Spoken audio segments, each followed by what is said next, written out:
Welcome back. Well, I'm standing amid scenes that I can scarcely believe. The city that I grew up in looks like it's been hit by a giant wrecking ball. And it's not just the buildings that have been wrecked, of course. This time, it's lives too. Dozens and dozens are dead, and many more are missing. This is how the disaster unfolded. A region that was struggling to its feet again after all it had been through. Then at 9 minutes to 1,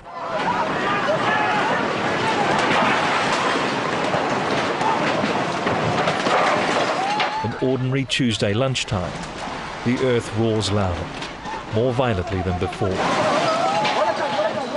Because although this was smaller on the Richter scale than the big quake of September, this time around the fury was centred much shallower, only 5 kilometres deep, and much closer, just 10 kilometres from the city, near Lyttelton.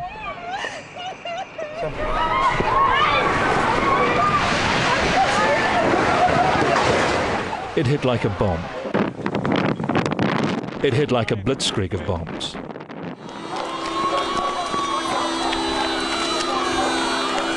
In the moments afterwards, chaos, confusion, fear. People desperate to find their loved ones. Have you seen Jill next door? She's still in there. Amid the devastation, the scramble for safety, such as it is. This woman, perched atop the rubble, but seemingly uninjured, clings for her life. Just stay away from the edge.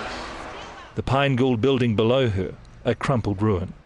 4 floors of staff, so there could be anywhere about 200 people possibly in the building. Nobody yet knows how many. Insurance brokers, financial advisors. Guys, just come right back, mate. With aftershock still coming every few minutes, Christy Clements must be terrified. The fire service with its crane inches to the top, and she's carried delicately to safety. But how many more people remain trapped in here and elsewhere? There's a lot of people here.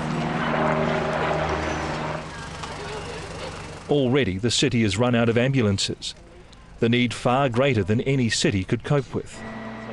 There are images we're used to seeing from some foreign city, not one of our own.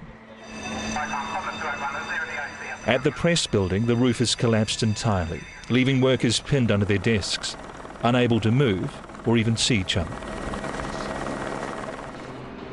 Loss of buildings paling in comparison, even such celebrated landmarks as the Christchurch Cathedral. You know, the buildings are buildings. The really important thing are the people, and we just don't know if there are people under this rubble. I fear there are. They're everywhere, all over central Christchurch, now crumbled, contorted ruins. We crawled through our lunchroom to our fire escape, but it had all collapsed, so we were just on a concrete edge of the building, and then the fire truck's ladder helped us down.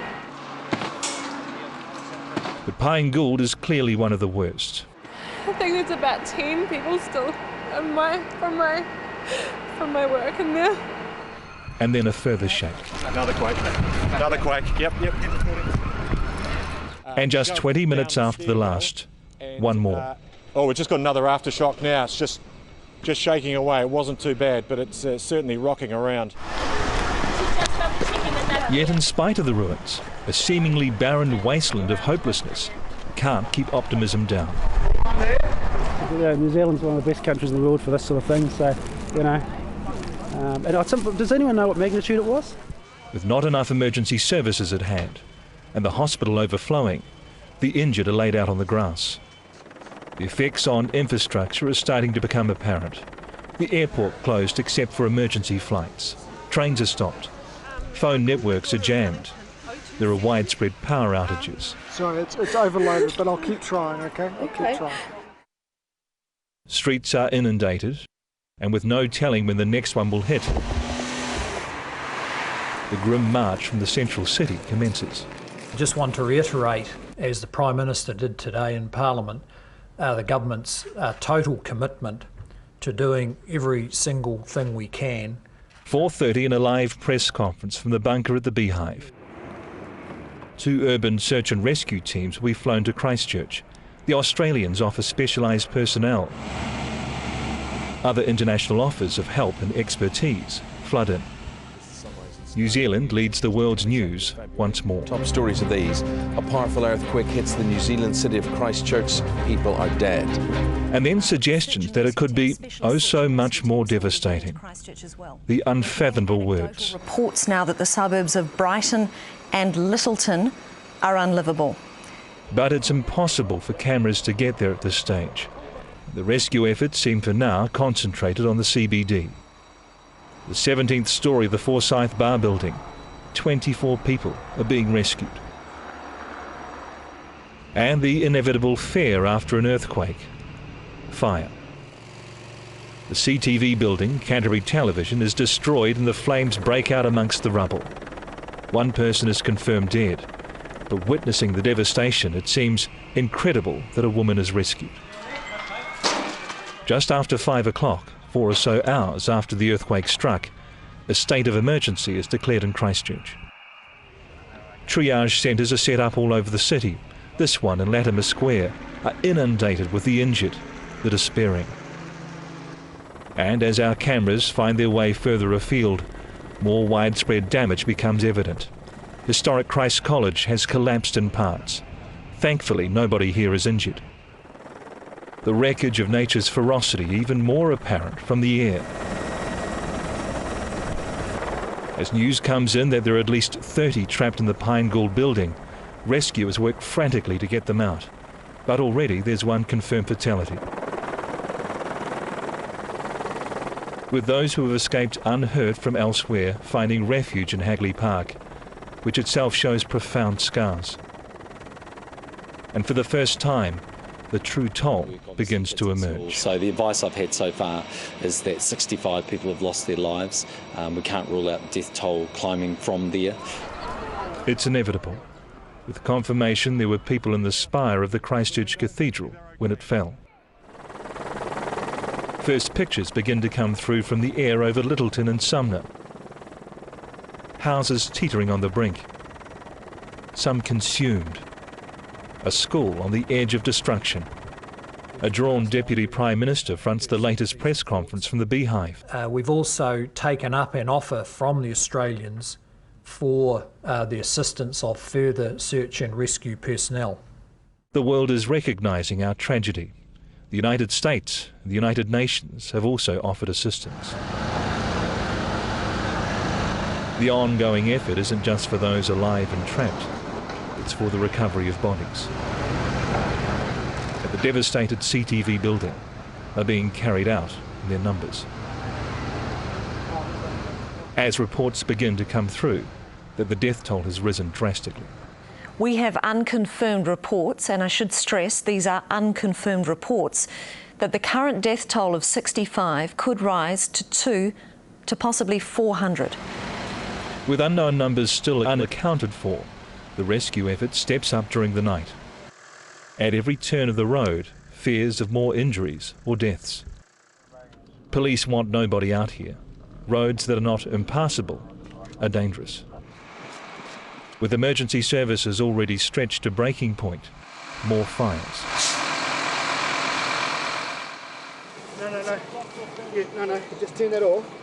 But the watery mud of liquefaction is everywhere, hampering the effort, and water mains are broken. Very major problem. As you can appreciate, the main down Colombo Street has no water in it, and nor are the side streets, and we have to bring tankers in to fight this fire.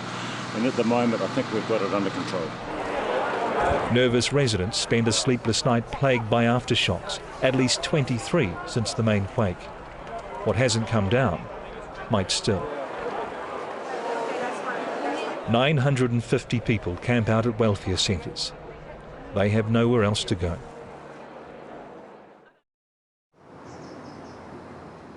If yesterday was our darkest, the new day dawns with an overwhelming sense of apprehension about what it might hold. Civil Defence Director John Hamilton manages the crisis from the bunker beneath the Beehive, fronting the media to keep the country informed. At least 100 people are still trapped at 6 major sites. Nobody knows how many are alive, how many are dead. I can't tell you how deeply upsetting it is for us to be losing people at this time. and especially 6 months after that first earthquake. We've had 6 months of repairing, we've had 6 months of pulling our city back together, and in a matter of seconds, everything that we have done has been wiped out. There are tales of hope to keep up the spirits of rescuers. Pulling 8 people from the devastated Pine Gould building overnight. They're going to extraordinary lengths to save the trapped. A story emerges of one woman having both legs amputated in order to be freed. And they've been hearing tapping from within the rubble.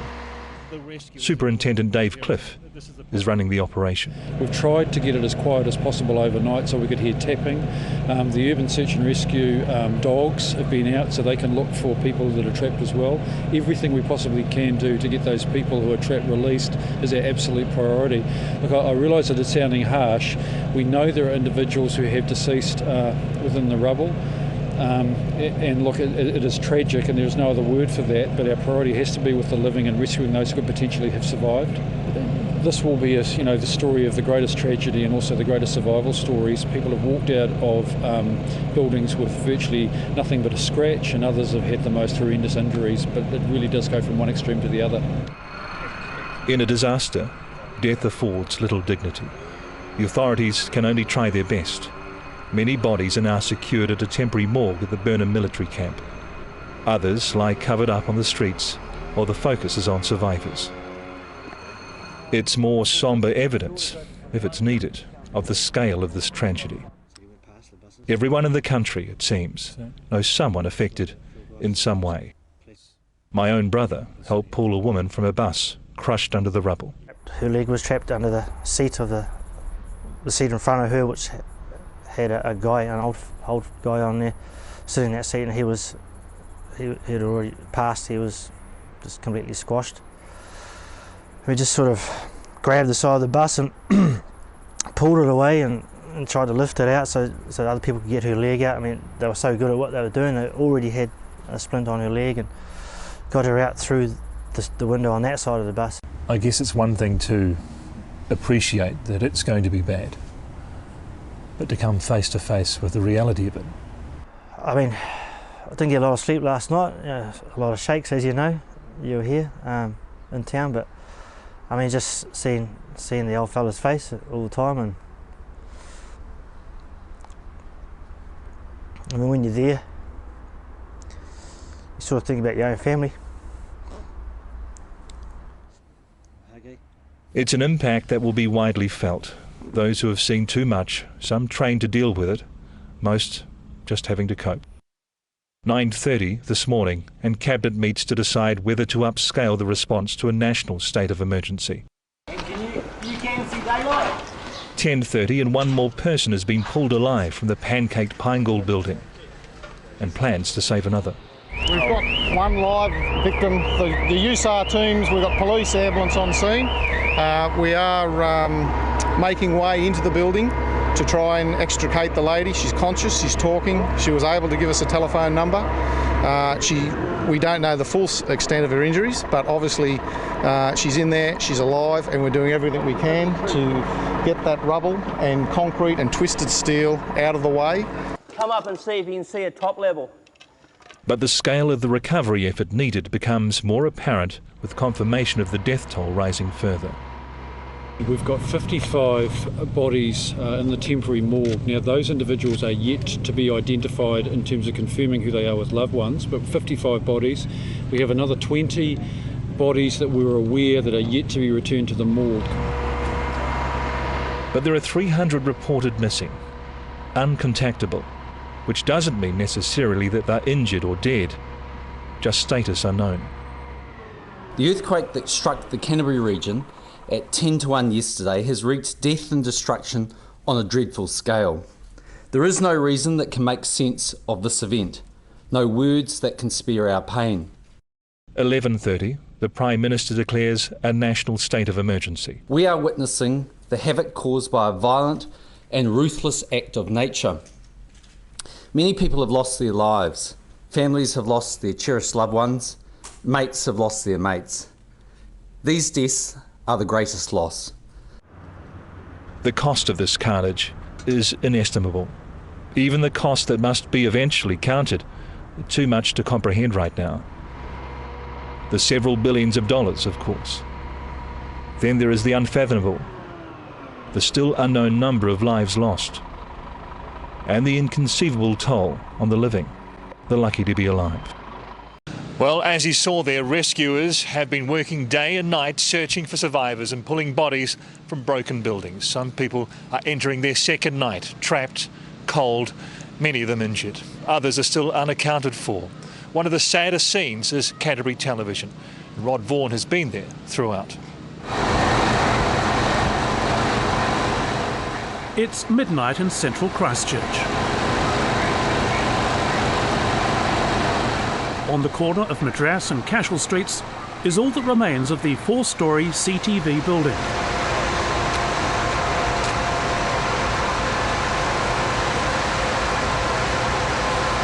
A tangled mess of wires, concrete and cars. As rescue teams comb the debris for survivors, a group of men keeps silent vigil. One of the men hoping against hope is Alec Zavatanov, a Macedonian immigrant who moved to Christchurch 14 years ago. Alec is praying for a miracle. Somewhere amongst the rubble is his wife, Tamara. She's trapped in a tunnel with another classmate, and there are another 3 people altogether, 5 people alive. Remarkably, Alec managed to speak to his wife on her mobile phone shortly after the earthquake struck. Are they injured? She's injured, and the other lady got blocked a left arm. She can't move. And my wife doesn't have 4 fingers. She's lost 4 fingers? Yeah. Have you tried calling her again on her phone? Yeah, but she's turned it off to save the battery, perhaps. Paul Berry is another trying to keep his spirits up. His sister Marion is also trapped in the rubble. My sister's was on the 4th floor. We haven't heard from her. No contact, nothing. So it's a waiting game. We've got to stay positive, you know. As you stand here now with this scene of destruction behind you, it's a wonder that anyone could survive, isn't it? I've seen them pull out 3 people in the last 5 hours. One guy walked out with massive contusions on his legs. But, you know, hey, overseas you see it around the world. You know, people do come out, so we live in hope. Paul's sister worked as a receptionist at a doctor's office in the building, a building which collapsed like a pack of cards. What can you tell me about your sister? Lovely lady, loves her kids. How many kids has she got? 2, Sam and Josh. And I know they'll be at home now, worried. I did get a message from my brother saying that the son said yes, his mum's building's gone down. So just as we're shaking now. Exactly, another aftershock. That'd be about a 5. Yeah? Yep. So and that's probably the 8th tonight.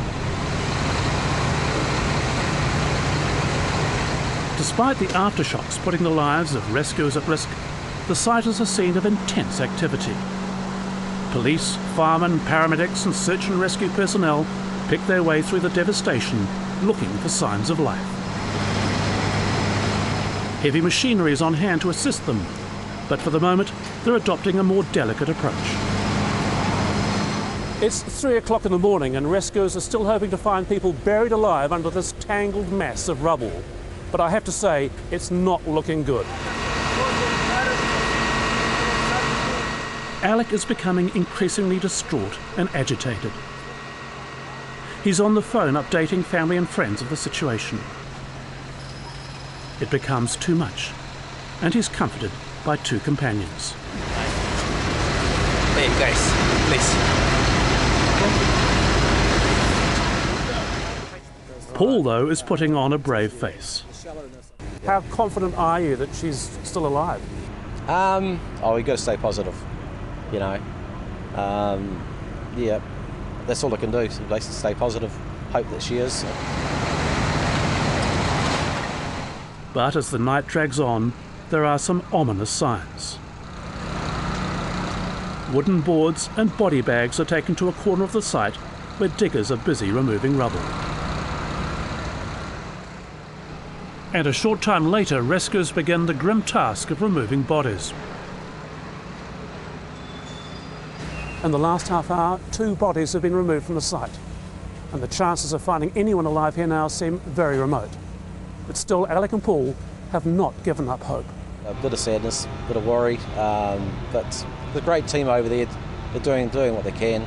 And I was a bit flat earlier on until this gentleman advised me that he'd been on the phone to his wife. There are 5 people alive, so, you know, all we can do is just pray, hope they come out. How are you feeling at this moment? I can't explain you.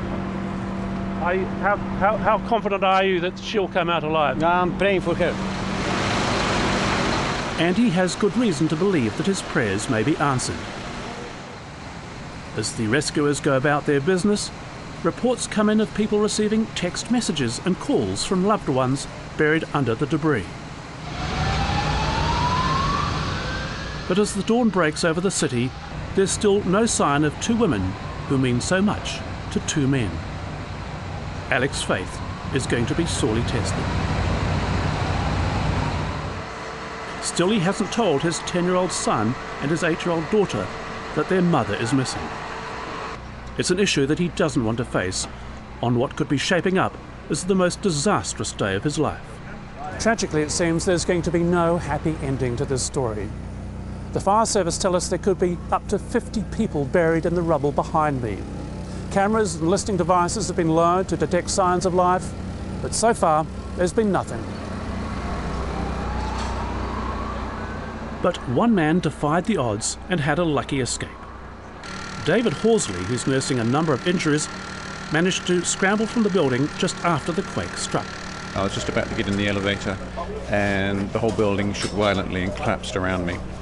I was with a colleague of mine and we were able to scramble out. Halfway down, a couple of cops came up, helped us down. This must have been an awful moment for you. Oh yes, yes. It happened so fast. Just how quickly was it? The building fell away. There was a shake, one big shake, then another big shake, and then it just went on, and then suddenly everything broke almost instantaneously, and then it stopped and there was blue sky around us.